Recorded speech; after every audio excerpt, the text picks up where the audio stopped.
장시호 씨가 이제 최순실 씨의 뇌물 사건에서 거침없는 폭로를 이어가고 있죠. 그렇죠. 이모와 조카 사이에 뭐 법정에서 언성을 높이는 일까지 일어나고 있고요. 그래서 장시호 씨는 왜 잇따라 숨겨진 사실을 폭로하나? 그러니까 요즘 대선 전국이어서 이 재판 얘기를 이 국정농단 재판 어떻게 벌어지고 있는지 사실 조금 뒷전으로 밀려난 느낌이 있었는데 네. 재판 벌어지고 있죠. 사실 지금 이 재판을 한 몇 차례 열린지 아십니까? 일주일에? 잘 모르겠어요. 특검 관련 재판이 한 40회에서 50회 정도 열리고 있습니다. 재판만 40회에서 50회? 예, 삼성 관련만 일주일에 8차례 열리고 있습니다. 그렇군요. 그런데 이 8차례 열리는데 예. 특검보 4명하고 검사 8명이 변호사 100명을 상대하고 있습니다. 변호사가 100명이나 있어요. 저쪽 상대. 삼성 사건만 이재용 사건만 20명이고요. 와. 나머지 피고인 15건에 31명이 기소되어 있으니까 예. 그 변호인이 한 100명쯤 됩니다. 그렇군요. 자, 이렇게 재판이 많이 네. 벌어지고 있는데 그중에서도 최순실 씨 재판 얼마 전 벌어진 최순실 씨 재판에 등장한 장시호 씨의 발언이 아주 화제가 되고 있죠. 그렇습니다. 네. 그러니까 돈이나 뭐 있다 이런 얘기를 했어요? 그렇죠. 우선 제일 먼저 이제 사람들이 가장 큰 관심을 끄던 게 삼성동 2층 박근혜 전 대통령의 집 2층에 최순실 씨가 돈이 있다. 그 심지어 뭐 그 돈이 있다는 얘기가 어느 정도냐면은 평생 먹고 살 돈이 있다라는 이런 얘기를 장시호 씨가 했어요. 그러니까 이거 상황을 좀 잘 설명해 주세요. 2016년 12월 4일에 네. 최순실, 장시호 두 사람이 검사실에서 나란히 조사를 받고 있는데 네. 갑자기 최순실 씨가 검사한테 목마르니까 물 좀 갖다 주세요. 검사를 피하게 하더랍니다. 그러더니 예. 장시호 씨한테 메모를 썼죠. 삼성동 2층 방 유주 유치원 이렇게 돼 있는데 유주는 뭐 최 씨의 손자 얘기고요. 삼성동은 아까 방금 얘기한 박 전 대통령 자택 얘기인데. 그러니까 시호야 삼성동 박근혜 대통령 집 2층에 가면 금고가 있어. 네. 거기에 있는 돈을 가져다가 유주 유치원비로 써. 네. 이렇게 말했다는 거죠. 손자를 좀 키워달라 뭐 이런 얘기 그런 내용이었다는 얘기가 있었죠. 예. 그러면서 내곡동 그 집. 박 대통령이 최근 구입했다는 그 집에 대해서도 언급을 했다면서요. 그렇습니다. 최근 박 대통령이 삼성동 집을 팔고 새로 내곡동 집을 샀지 않습니까? 예. 그 집도 최순실 씨가 골라준 집이다. 장 씨는 그 지난 24일 열린 최 씨의 뇌물수수 혐의에 대한 재판 증인으로 출석해서 예. 최근 뉴스에서 박 전 대통령이 이사간 집을 봤는데 그 집을 어디선가 본 것 같다고 해서 곰곰이 생각해 보니까 이미 그 내가 본 기억이 있다. 최순실 씨가 아마 집을 보여준 그림에 있었다. 그래서 최순실 씨는 내곡동 집은 이번에 신문을 보고 처음 알았다. 예. 지난해 유엔 빌리지를 물어본 것은 내가 살려고 알아본 것이다. 이렇게 주장을 하니까 예. 장 씨가 저는 본 것만 기억한 대로 말씀드리는 것이다. 당시에 유엔 빌리지에 혼자 다녀와서 연예인도 사는 곳인데 이사장 박 전 대통령 얘기하죠. 이사장도 살았으면 좋겠다고 하지 않았느냐 이렇게 반박하기까지 했어요. 이사장 박 전 대통령도 살았으면 좋겠다. 그러면서 박 전 대통령이 최 씨에게 정부 문서를 너무 많이 보내서 불평을 하게 됐다 이런 증언까지 했고요. 그런 증언도 재판에서요. 네. 그리고 자신의 어머니 최순덕 씨가 지난해 10월 26일 자신의 부탁을 받고 박 전 대통령과 전화 통화를 했고 그래서 최순실 씨의 귀국을 독촉했다. 그런 사실도 법정에서 폭로를 하게 됐습니다. 그 통화 내용은 어떤 거예요? 이게 뭐 이제 본인이 윤전추를 통해서 전화를 해야 되는데 직접 전화를 걸지 못할 상황이니까 어머니를 통해서 윤전추에게 연락하게 하고 박근혜 대통령과 통화를 했다. 그래서 그런 상황들은 뭐 내용을 다 구성해서 얘기할 수 있지만은 시간이 너무 많이 걸릴 테니까. 네. 그러니까 지금 좀 충격적인 얘기들이 여럿 나왔는데 저는 무엇보다도 네. 대통령 집 2층에 가봐. 거기 있는 돈 꺼내다가 내 손자 양육비로 써. 네. 이거는 대통령 집에 있는 돈이 최순실 씨도 두 사람의 돈이 왔다 갔다 그냥 했다는 거잖아요. 그래서 경제 통일치라는 얘기가 그래서 나온 아주 얘기죠. 결정적인 증거가 되는 건데 두 사람이 법정에서 언성 높이면서 싸우기도 했다면서요. 예, 그렇습니다. 이게 좀 진술을 하면서 서로 간에 이제 장시호 씨가 그런 얘기까지 했죠. 이런 얘기 아까도 특히나 그 동계 영재센터 얘기를 가지고 최순실 씨는 그게 장 씨 거다. 그리고 자기는 관여한 바가 없다고 주장하니까 장시호 씨가 나중에는 손바닥으로 하늘을 가리지 마라 이렇게 언성을 높이는 말까지 하기도 하고 그렇게 했었습니다. 자, 오늘의 와인은 이거였습니다. 그럼 도대체 조카 장시호 씨가 왜 잇따라 숨겨진 사실, 그러니까 지금까지도 숨겼던 그 사실을 재판에서 이렇게 폭로하는 것이냐. 이 이유가 뭡니까? 이게 이제 특검과 검찰 법조계 두루 확인을 해보니까 예. 이모 최순실 씨와 조카의 관계가 정상적인 이모 조카 이런 관계가 아니라 주종 관계 또는 일방적으로 불임을 받는 관계였기 때문이 아니냐는 그렇게 얘기를 합니다. 우리가 생각하는 그 혈연 관계의 조카 이모 사이는 아니다. 이 둘 사이는. 심지어 뭐 어떤 특검 관계자는 고양이 앞에 쥐도 못 대는 관계다 이렇게 얘기하더라고요. 갑을 관계였다는 거 조카와 이모하고 조카가? 갑을 관계 이상이라는 그 얘기죠. 이상이다? 예, 그러니까 꼼짝도 못하는 뭐 특검의 한 관계자는 장 씨는 기본적으로 이모가 밉기 때문일 것이다.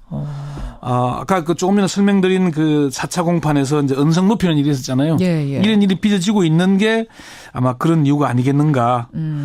이모가 조카인 장 씨에게 책임을 떠넘기고 장 씨가 버럭 화를 내는 장면을 보면 이게 좀 보통의 관계는 아닌 것 같죠. 아닌 느낌이 들어요. 예. 두 번째는 장시호 씨의 평소 멘탈이 그렇기 때문이다. 이런 얘기를 합니다. 멘탈이 그렇다는 건 정신이 그렇다? 이게 무슨 말입니까? 평소의 스타일이.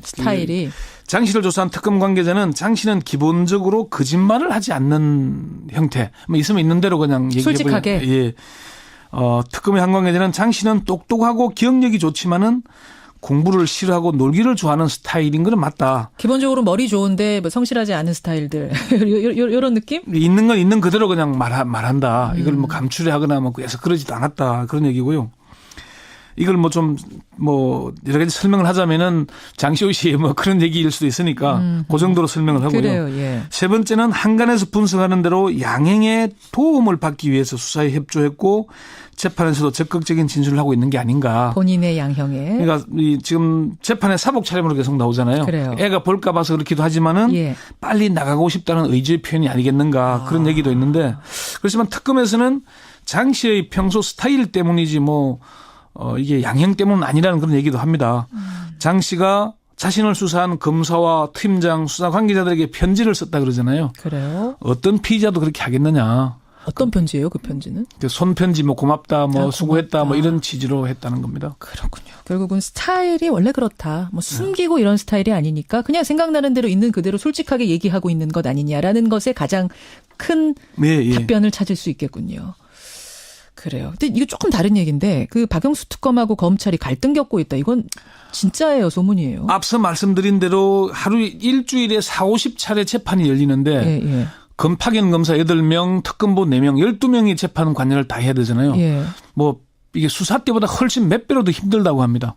그 수사 대응을 또 일일이 변호인들이 문제를 제기하는 답변도 하고 대응을 해야 되잖아요. 그렇죠. 안 되고 있어서 추가로 다시 수사에 참여했던 검사들 파견시켜 달라 그러니까 대검찰청이나 법무부가 해줄 듯이 하면서 시간만 질질 끌고 있다는 거죠. 그래서 그 부분에서 갈등을 겪고 이게 있다. 지금 제대로 안 해주면은 사실 양재식 특검보 같은 경우에는 일주일에 5차례 재판에 들어가기도 하고 블랙리스트는 일주일에 4차례 열립니다. 그 이야기 다음에 한번 떼서 다시 한번 좀 깊이 해볼 필요가 있겠네요. 네, 중요한 재판이잖아요. 그렇죠. 자, 여기까지 오늘의 와이뉴스 권영철 선임 기자 수고하셨습니다. 네.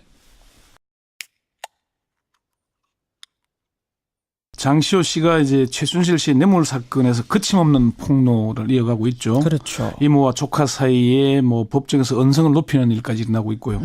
그래서 장시호 씨는 왜 잇따라 숨겨진 사실을 폭로하나? 그러니까 요즘 대선 전국이어서 이 재판 얘기를 이 국정농단 재판 어떻게 벌어지고 있는지 사실 조금 뒷전으로 밀려난 느낌이 있었는데 네. 재판 벌어지고 있죠. 사실 지금 이 재판을 한 몇 차례 열리는지 아십니까? 일주일에? 잘 모르겠어요. 특검 관련 재판이 한 40회에서 50회 정도 열리고 있습니다. 재판만 40회에서 50회. 예, 삼성 관련만 일주일에 8차례 열리고 있습니다. 그렇군요. 그런데 이 8차례 열리는데 예. 특검보 4명하고 검사 8명이 변호사 100명을 상대하고 있습니다. 변호사가 100명이나 있어요. 저쪽 상대. 삼성 사건만 이재용 사건만 20명이고요. 와. 나머지 피고인 15건에 31명이 기소되어 있으니까 예. 그 변호인이 한 100명쯤 됩니다. 그렇군요. 자, 이렇게 재판이 많이 네. 벌어지고 있는데 그중에서도 최순실 씨 재판 얼마 전 벌어진 최순실 씨 재판에 등장한 장시호 씨의 발언이 아주 화제가 되고 있죠. 그렇습니다. 네. 그러니까 돈이나 있다 이런 얘기를 했어요? 그렇죠. 우선 제일 먼저 이제 사람들이 가장 이렇게 얘기하더라고요. 갑을 관계였다는 거 조카와 이모하고 조카가? 갑을 관계 이상이라는 그 얘기죠. 이상이다? 예, 그러니까 꼼짝도 못하는 특검의 한 관계자는 장 씨는 기본적으로 이모가 밉기 때문일 것이다. 아까 그 조금 전에 설명드린 그 4차 공판에서 이제 언성 높이는 일이 있었잖아요. 예, 예. 이런 일이 빚어지고 있는 게 아마 그런 이유가 아니겠는가. 이모가 조카인 장 씨에게 책임을 떠넘기고 장 씨가 버르고 화를 내는 장면을 보면 이게 좀 보통의 관계는 아닌 것 같죠. 아닌 느낌이 들어요. 예. 두 번째는 장시호 씨의 평소 멘탈이 그렇기 때문이다. 이런 얘기를 합니다. 멘탈이 그렇다는 건 정신이 그렇다? 이게 무슨 말입니까? 평소의 스타일이. 장 씨를 조사한 특검 관계자는 장 씨는 기본적으로 거짓말을 하지 않는 형태. 뭐 있으면 있는 대로 그냥 얘기해 솔직하게. 예. 특검의 한 관계자는 장 씨는 똑똑하고 기억력이 좋지만은 공부를 싫어하고 놀기를 좋아하는 스타일인 건 맞다. 기본적으로 머리 좋은데 뭐 성실하지 않은 스타일들 이런 느낌? 있는 건 있는 그대로 그냥 말한다. 이걸 뭐 감추려하거나 뭐 해서 그러지도 않았다. 그런 얘기고요. 이걸 여러 가지 설명을 하자면은 장시호 씨의 뭐 그런 얘기일 수도 있으니까 그 정도로 설명을 하고요. 그래요, 예. 세 번째는 한간에서 분석하는 대로 양행의 도움을 받기 위해서 수사에 협조했고 재판에서도 적극적인 진술에 그 집을 어디선가 본 것 같다고 해서 곰곰이 생각해 보니까 이미 내가 본 기억이 있다. 최순실 씨가 아마 집을 보여준 그림에 있었다. 그래서 최순실 씨는 내곡동 집은 이번에 신문을 보고 처음 알았다. 예. 지난해 유엔 빌리지를 물어본 것은 내가 살려고 알아본 것이다. 이렇게 주장을 하니까 예. 장 씨가 저는 본 것만 기억한 대로 말씀드리는 것이다. 당시에 유엔 빌리지에 혼자 다녀와서 연예인도 사는 곳인데 이사장 박 전 대통령 얘기하죠. 이사장도 살았으면 좋겠다고 하지 않았느냐 이렇게 반박하기까지 했어요. 이사장 박 전 대통령도 살았으면 좋겠다. 그러면서 박 전 대통령이 최 씨에게 정부 문서를 너무 많이 보내서 불평을 하게 됐다. 이런 증언까지 했고. 그런 증언도 재판에서요. 예. 그리고 자신의 어머니 최순덕 씨가 지난해 10월 26일 자신의 부탁을 받고 박 전 대통령과 전화 통화를 했고 그래서 최순실 씨의 귀국을 독촉했다. 그런 사실도 법정에서 폭로하게 됐습니다. 그 통화 내용은 어떤 거예요? 이게 이제 본인이 윤전추를 통해서 전화를 해야 되는데 직접 전화를 걸지 못할 상황이니까 어머니를 통해서 윤전추에게 연락하게 하고 박근혜 대통령과 통화를 했다. 그래서 그런 상황들은 내용을 다 구성해서 얘기할 수 있지만은 시간이 너무 많이 걸릴 테니까. 네. 그러니까 지금 좀 충격적인 얘기들이 여럿 나왔는데 저는 무엇보다도 대통령 집 2층에 가봐. 거기 큰 관심을 끄던 게 삼성동 2층 박근혜 전 대통령의 집 2층에 최순실 씨가 돈이 있다. 그 심지어 그 돈이 있다는 얘기가 어느 정도냐면은 평생 먹고 살 돈이 있다라는 이런 얘기를 장시호 씨가 했어요. 그러니까 이거 상황을 좀 잘 설명해 주세요. 2016년 12월 4일에 최순실, 장시호 두 사람이 검사실에서 나란히 조사를 받고 있는데 갑자기 최순실 씨가 검사한테 목마르니까 물 좀 갖다 주세요. 검사를 피하게 하더랍니다. 그러더니 장시호 씨한테 메모를 썼죠. 삼성동 2층 방, 유주, 유치원 이렇게 돼 있는데 유주는 최 씨 손자 얘기고요. 삼성동은 아까 방금 얘기한 박 전 대통령 자택 얘기인데. 그러니까 시호야 삼성동 박근혜 대통령 집 2층에 가면 금고가 있어. 거기에 있는 돈을 가져다가 유주 유치원비로 써. 이렇게 말했다는 거죠. 손자를 좀 키워달라 이런 얘기. 그런 내용이었다는 얘기가 있었죠. 예. 그러면서 내곡동 그 집. 박 대통령이 최근 구입했다는 그 집에 대해서도 언급을 했다면서요. 그렇습니다. 최근 박 대통령이 삼성동 집을 팔고 새로 내곡동 집을 샀지 않습니까? 그 집도 최순실 씨가 골라준 집이다. 장 씨는 지난 24일 열린 최 씨의 뇌물수수 혐의에 대한 재판 증인으로 출석해서 최근 뉴스에서 박 전 대통령이 이사간 집을 봤는데 있는 돈 꺼내다가 내 손자 양육비로 써. 이거는 대통령 집에 있는 돈이 최순실 씨도 두 사람의 돈이 왔다 갔다 그냥 했다는 거잖아요. 그래서 경제 통일치라는 얘기가 그래서 나온 아주 결정적인 증거가 되는 건데 두 사람이 법정에서 언성 높이면서 싸우기도 했다면서요. 예, 그렇습니다. 이게 좀 진술을 하면서 서로 간에 이제 장시호 씨가 그런 얘기까지 했죠. 이런 얘기 아까도 특히나 동계 영재센터 얘기를 가지고 최순실 씨는 그게 장 씨 거다. 그리고 자기는 관여한 바가 없다고 주장하니까 장시호 씨가 나중에는 손바닥으로 하늘을 가리지 마라 이렇게 언성을 높이는 말까지 하기도 하고 그렇게 했었습니다. 자, 오늘의 와인은 이거였습니다. 그럼 도대체 조카 장시호 씨가 왜 잇따라 숨겨진 사실, 그러니까 지금까지도 숨겼던 그 사실을 재판에서 이렇게 폭로하는 것이냐.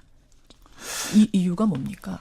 이게 이제 특검과 검찰 법조계에 두루 확인을 해보니까 이모 최순실 씨와 조카의 관계가 정상적인 이모 조카 이런 관계가 아니라 주종 관계 또는 일방적으로 불임을 받는 관계였기 때문이 아니냐는 그렇게 얘기를 합니다. 우리가 생각하는 그 혈연 관계 조카 이모 사이는 아니다. 이 둘 사이는. 심지어 뭐 어떤 특검 관계자는 고양이 앞에 쥐도 못 대는 관계다.